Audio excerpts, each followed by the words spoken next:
Well, right now I have the privilege, honor, to introduce our guest speaker today.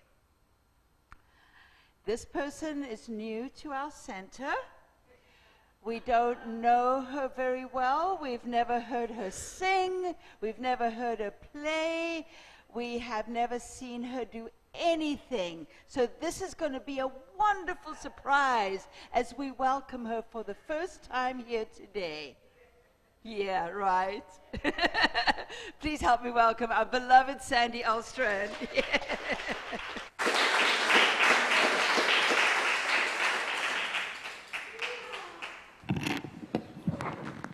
She must have been talking about that other Sandi. Hello, everybody. Tiana, so great to hear your lovely voice again. So,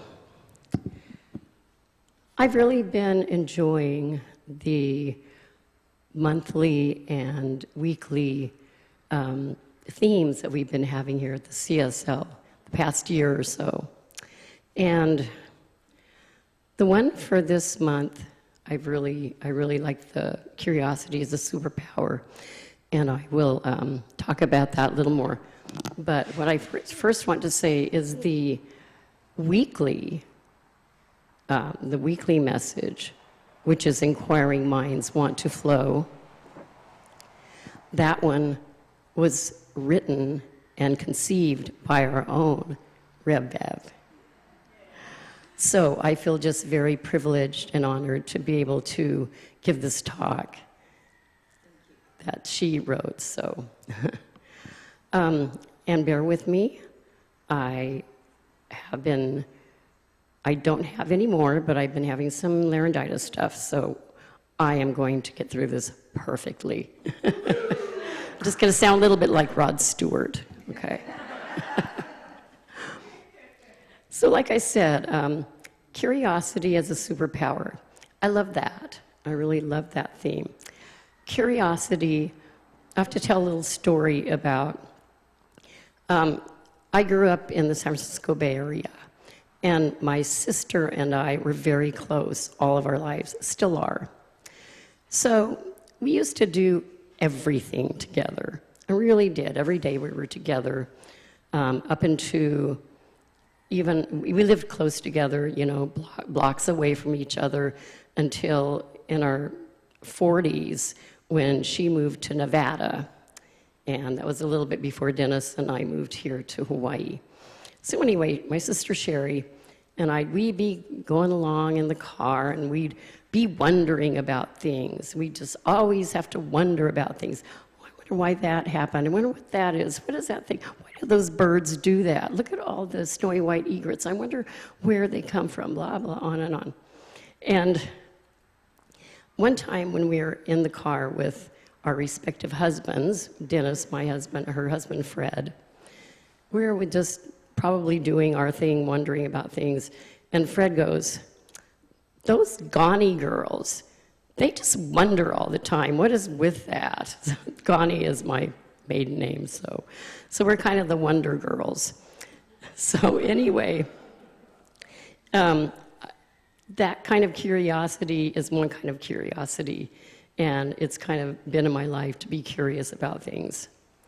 Now, a few years later, I was studying to be a life coach, and being a life coach, one of those qualities of a good life coach I found out is to have a natural curiosity.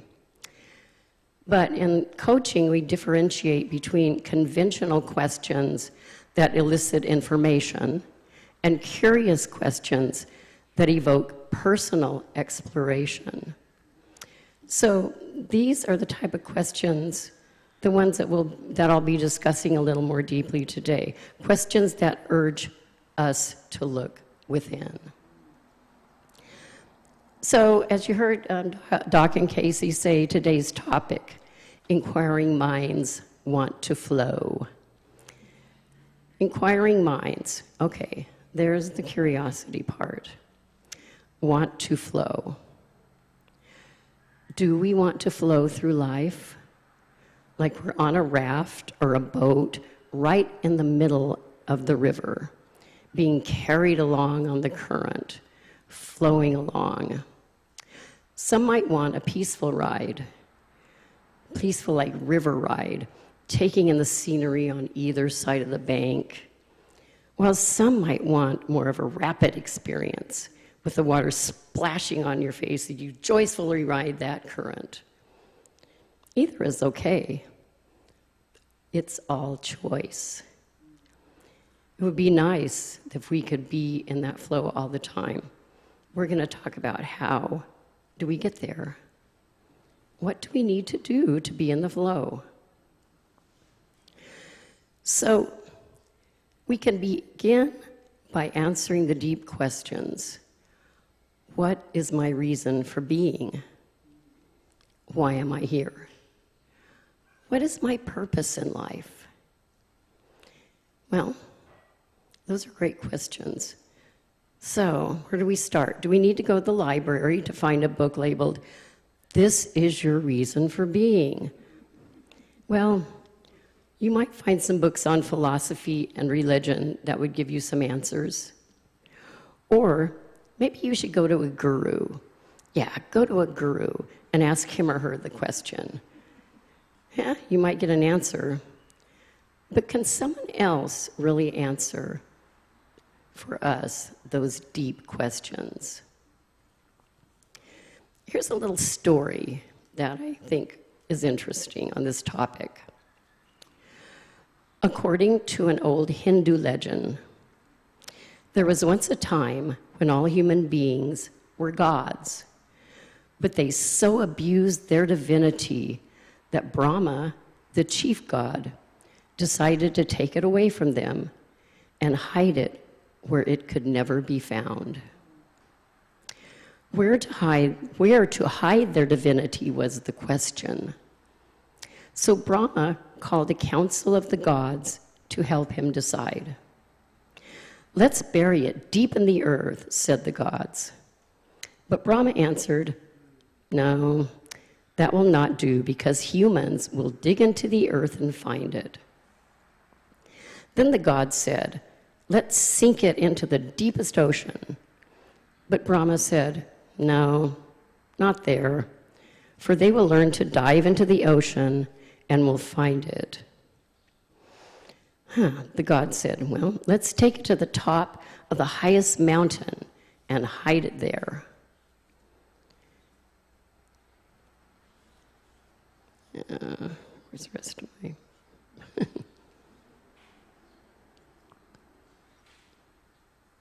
Sorry.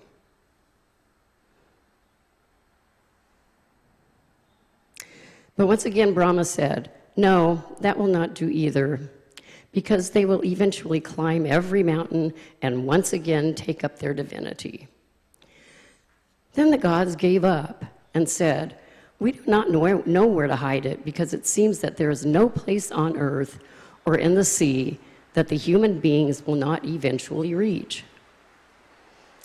Brahma thought for a long time and then said, "Here is what we'll do. We will hide their divinity deep in the center of their own being, for humans will never think to look there." All the gods agreed that this was the perfect hiding place, and the deed was done.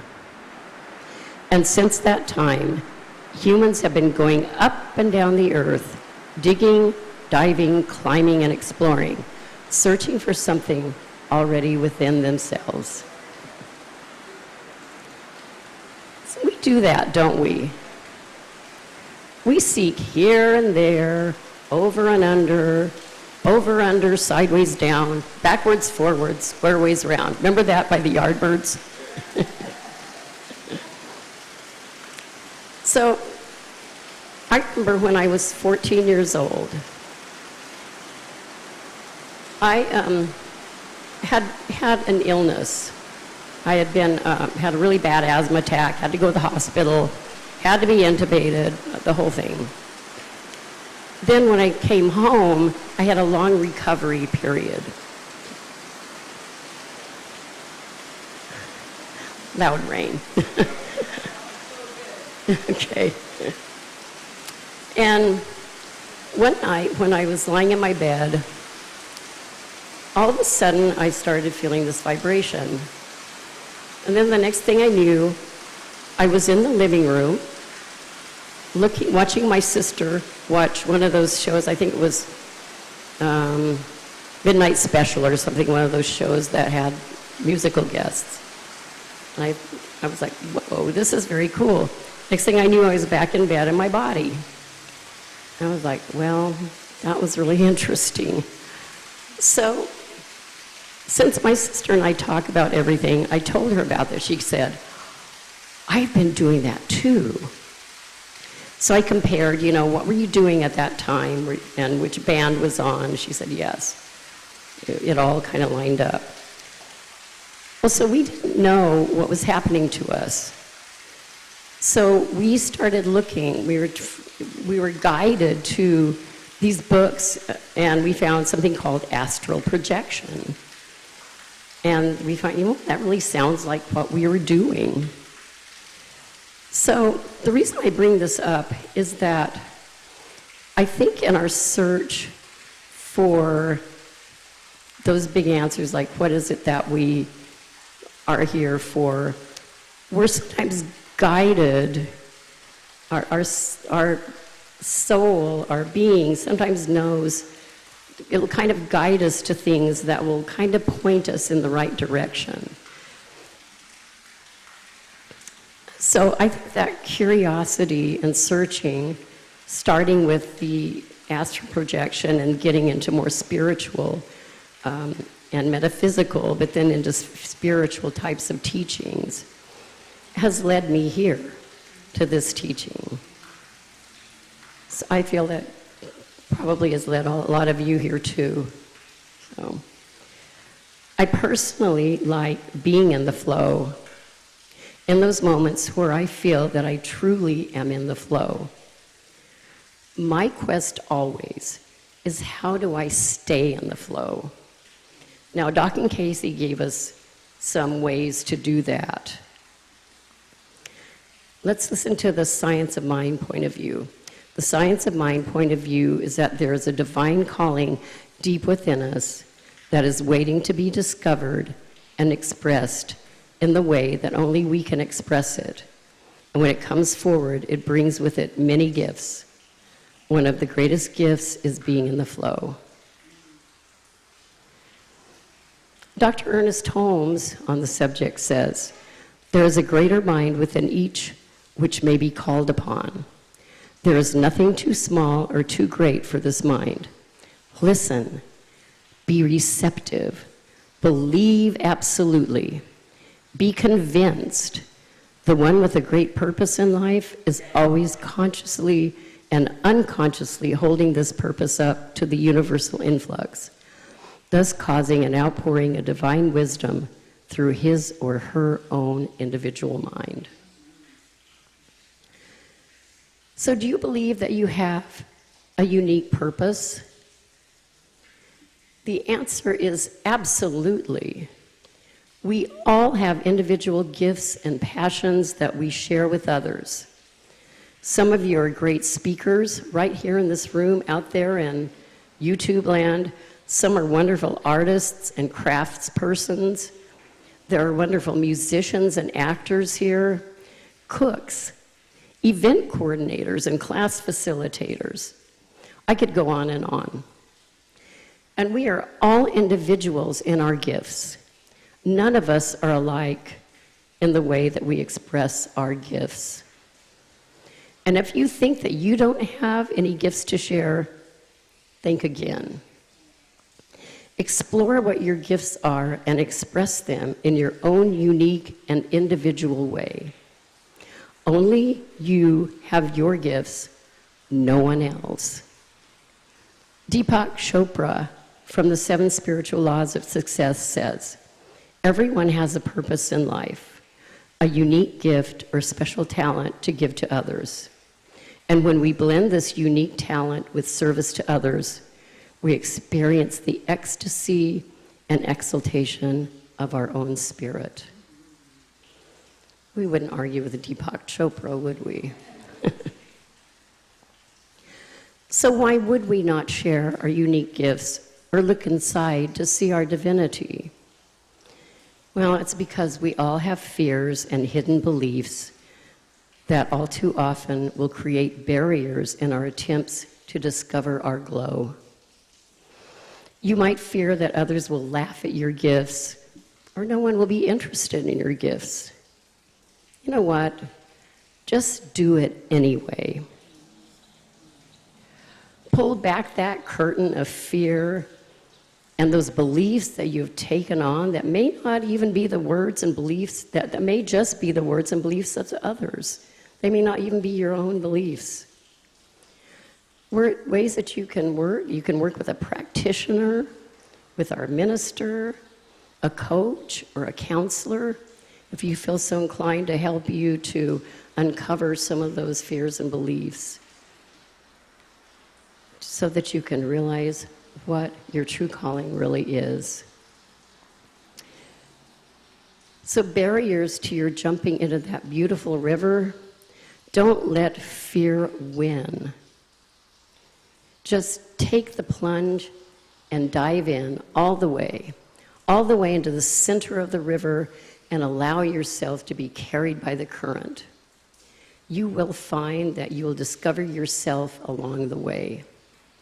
When we find our glow, we are in the flow.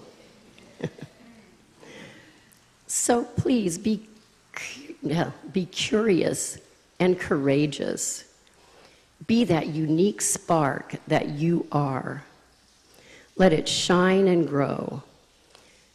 So I said that I'd give you a couple of tools for helping you find our divinity. I'll give you one. One wonderful tool is to vision for the divine's highest idea for your life. So in visioning, you just observe what it stimulates and where it takes you. Visioning is a powerful tool to access our highest source. I highly recommend it. It's kind of fun. So if you have questions about visioning and how to do it and how it entails, you can just ask our own Reb Bev. You can ask me as well. It's powerful. So I would like to end with a quote from Dr. Ernest Holmes, our founder. In expressing more life, we are expressing a greater degree of infiniteness of the spirit. We are more completely personifying it. This is the real purpose and meaning of existence. It is the nature of the spirit to express through us, not in limitation, fear, or want, but in freedom. And so it is. Thank you.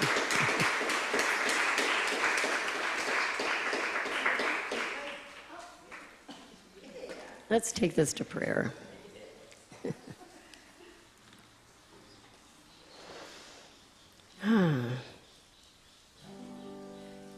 I surprised Susanna.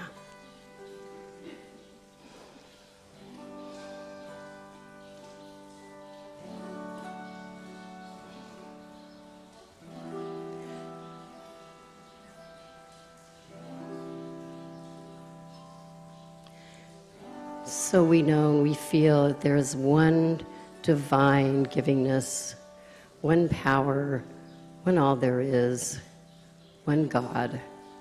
That God is right here with us, here and now. That God wants us to know and find our divine purpose. And right now, I am expressing my divine calling right here and right now, and it is divine. I have all the tools and the power to do this, to dig deep